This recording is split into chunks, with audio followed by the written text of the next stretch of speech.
Oo. So, started young.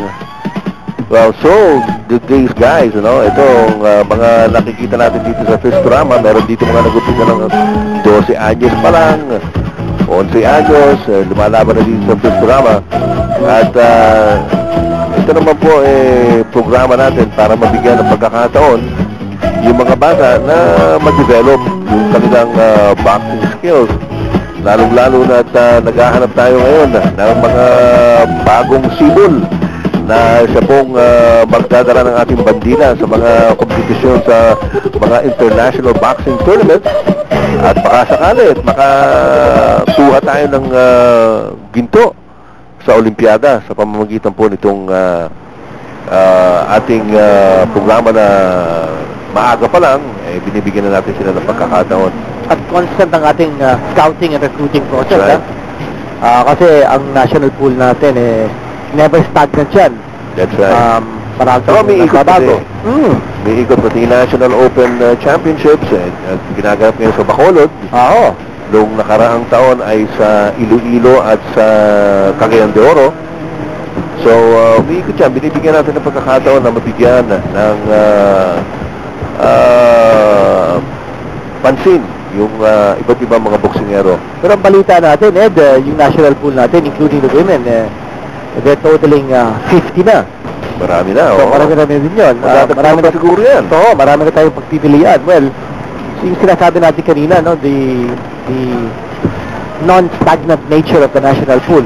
Magdadagdag tayo, magbabawas tayo, Yeah. but the idea is to always keep a core of very and highly competitive fighters na pwede natin isabak sa laban overseas.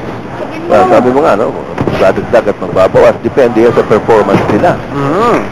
Kaya naman ang draft ngayon ng ABAP ay mapasama itong mga boksingerong ito mailahok sa iba't ibang mga international competitions. Hindi lang yung sila naglalaban, wala mangyayari naman kung sila lang maglalaban So, tama, yung susi dyan is the international exposure. Oo. Tapos, kumukuha nga ng mga foreign trainers at ang pahiwatig, hindi lang yung mga taga-Cuba. Yung mga European trainers kasi iba rin ang estilo ng mga Europeans Oo, especially in the last Olympics. Wala yatang nakuhang gold medal ng Cuba. Oo. So, nag-iiba nag-iibang estilo ng boxing. So,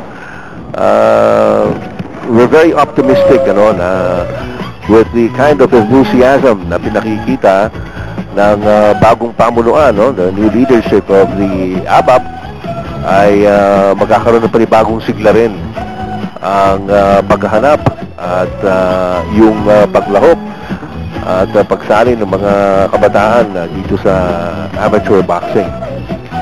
Samantala, natapos na po itong labanan ni Ed Carl Gala at ni Mark Anthony Lontayaw. Mukhang nagkakahirapan tayo sa computation dito ng scores. Ayun lang medyo tumagal yung desisyon. Pero ito na, mainit-init pa.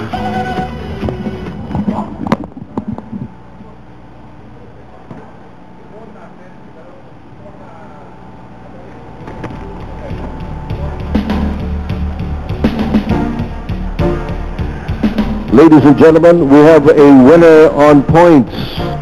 The score, 42-41. Winner, Blue.